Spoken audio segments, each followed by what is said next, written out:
Hi everyone, today in this video I will show you how you can speed up the start menu and right click context menu in Windows 11.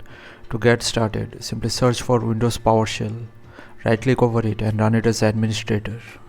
Now go to the video description and copy this command line from there. Paste it in the PowerShell window and hit enter to execute it. Once done, close the PowerShell window. Now copy this registry location from the video description. Search for registry editor and open it.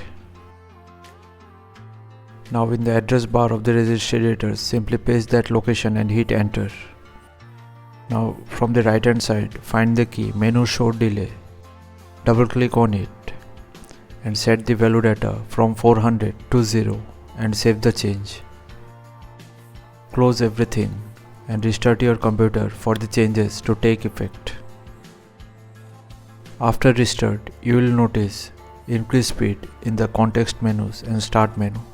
So thanks for watching. Please feel free to subscribe and support the channel if you found the content helpful. Thank you.